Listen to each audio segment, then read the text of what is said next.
Hey, this is Jacob. I just want to encourage you today. I don't know what you're going through. I know life is hard. It can be hard. But I do know that God is faithful. God is good.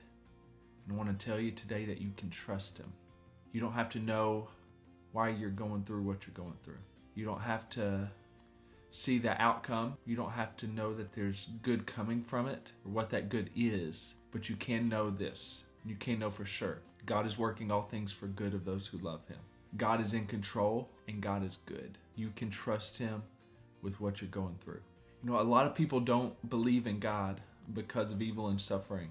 Some suffering that's happened on them, some evil act that they can't possibly see a good that has come out of it. It's one of the biggest objections against Christianity is the existence of evil and suffering, whether it's happened to somebody or just evil and suffering in general in the world. And the main reason people say they don't believe in God because of this and through this is because they can't fathom and they can't see a good. They can't imagine a good that could possibly come out of this, whatever this evil is that they're speaking of, or this suffering.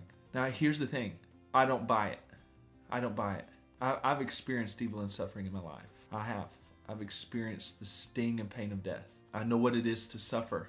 And you know, I don't know all the good that has come out of my suffering. I have seen good. And I know that a lot of people don't have that privilege and haven't seen any good come out of suffering. But I don't buy it. That just because you can't fathom and understand and see that there could be possibly any good out of this particular situation, that it can't be there. I've read very smart philosophers who have very subjective language in complex probability calculus saying it is highly improbable that God exists because of evil and suffering, while cloaking it in subjective language saying they can't understand or fathom the good that can come out of something. Just because you don't understand it doesn't mean an omniscient God doesn't. It's taken the rules of atheism and applying it to Christianity, saying just because you can't understand something because of materialism, you can only explain things through the material world. You can only explain things without the supernatural. It's playing by a different set of rules. Look through the lens of Christianity if you're really going to evaluate Christianity. And it tells us that God is all-knowing and that we are not. We are finite creatures and He's an infinite God. Who are we to think that just because we don't understand and can't fathom a good, that there's not a good whenever God says there is? Look through the lens of Christianity. Deuteronomy 29:29 says, "The secret things belong to the Lord our God, but the things that are revealed belong to us and to our children forever, that we may do all the words of this law."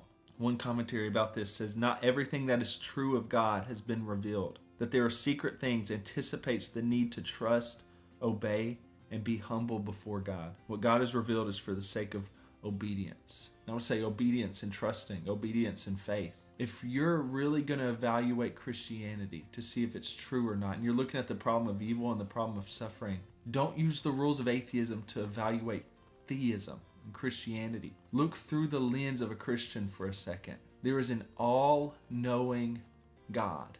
We are finite creatures with limited brain capacity. We can't understand things in our everyday life. Who are we to expect to understand the depths of evil and suffering? Christianity shows us that God is good, that God is all-knowing, and that God has far-reaching good plans for even suffering that we can't imagine right now what the good could be.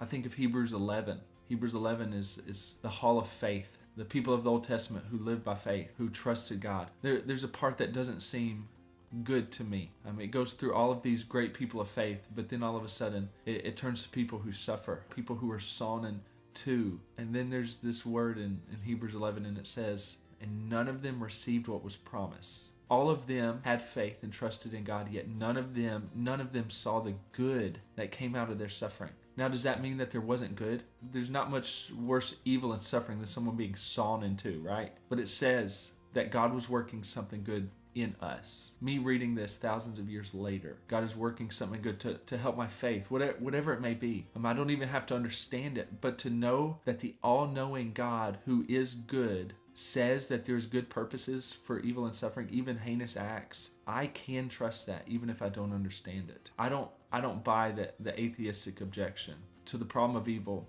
just because you don't understand a good that could come out of a seemingly gratuitous evil act doesn't mean God doesn't exist and that he doesn't have good plans. So I want to tell you this, you who are suffering, this isn't the end of the story. God has sought to bring an end to all evil and suffering. An eternity without sin, an eternity without crying, an eternity without pain, without mourning, without tears, without death. That is what God is preparing for those who love him. He is a good God. He is an all-knowing God, and he can be trusted. The secret things belong to God. Let's trust him with it. The revealed things belong to us. What's been revealed is that God is good and he can be trusted. So I want to tell you today, whatever you're going through, hang on. You can trust God.